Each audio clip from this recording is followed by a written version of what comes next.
రీసెంట్గా miss world competitions హైదరాబాద్లో మనం నిర్వహించినాం. ఒక పక్కన యుద్ధ వాతావరణం, శాంతి భద్రతల సమస్యలు చర్చలు జరుగుతున్నా.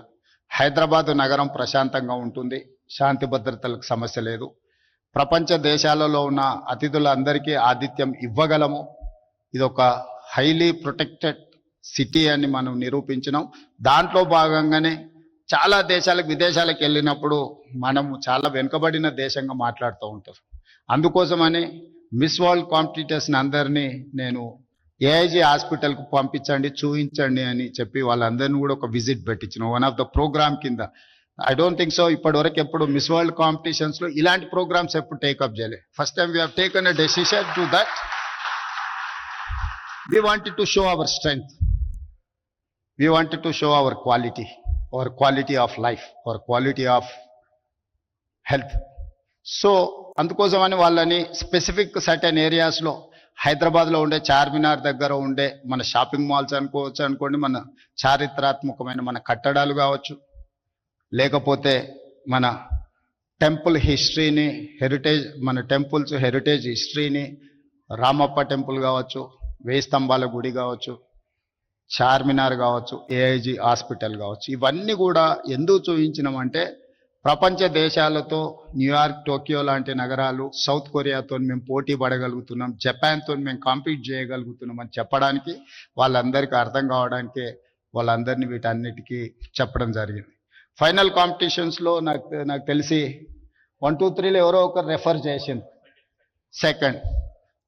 Second winner she has quoted AIG గురించి. అక్కడ కాంపిటీషన్లో సెకండ్ వచ్చిన మిస్ వరల్డ్ 2 ఏఐజీ గురించి ప్రస్తావించడం జరిగింది. ఖచ్చితంగా ఇది మన హైదరాబాద్ నగరానికి ఒక గౌరవం.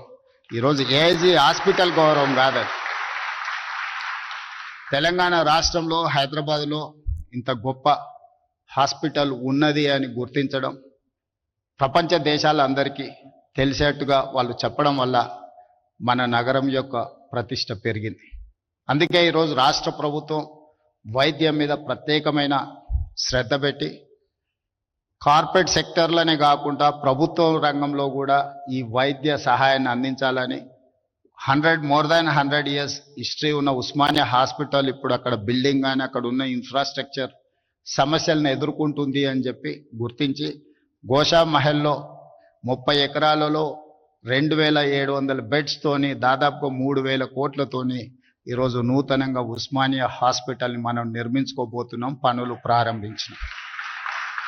ఇది పేదలకు వైద్యాన్ని అందించడే కాదు, చదువుకునే విద్యార్థులకు చదువుకోవడానికి సరైన వసతులు కల్పించడంతో వాళ్ళు వన్ ఆఫ్ ద బెస్ట్ డాక్టర్స్గా వాళ్ళు నేర్చుకోవడానికి అవకాశం ఉంటుందని, అదేవిధంగా నిమ్స్లో కొత్తగా న్యూ బ్లాక్ను ఒక 2000 బెడెడ్తోని నిమ్స్లో ఒక కొత్త బ్లాక్ను మనం స్టార్ట్ చేసుకుంటున్నాం.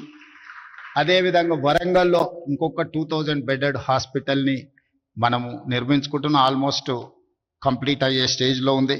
అదేవిధంగా టిమ్స్ అల్వాల్, సికింద్రాబాద్లో అల్వాల్లో ఇంకొక 1000 బెడెడ్ హాస్పిటల్ని మనం కట్టుకుంటున్నాం.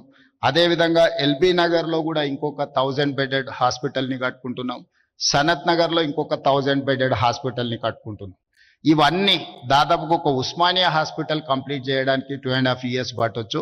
మిగతా హాస్పిటల్స్ అన్ని కూడా బై December 9th, 2025 అంటే సంవత్సరం ఆఖరు లోపల దాదాపుగా 7000 పడకల ఆసుపత్రులను తెలంగాణ రాష్ట్ర ప్రభుత్వం మీతో కాంపీట్ చేసే విధంగా, అంటే మేము ఏఐజీకి వస్తే ప్రజలు ఏ విధంగా ఇంత గొప్పగా ఉంది అని అనుకుంటున్నారో, మా ప్రభుత్వ రంగంలో కూడా మీతో కాంపీట్ చేసే విధంగా ఈరోజు అన్ని వసతులను ఏర్పాటు చేయండి అని ఒక కమిటీని కాన్స్టిట్యూట్ చేసి మీ అన్ని హాస్పిటల్స్ని విజిట్ చేయించి.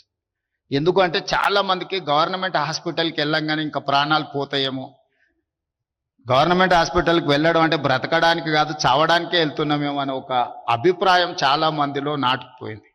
ఆ అభిప్రాయం నుంచి ప్రజలను దూరం చేయాలనేది నా ఆలోచన.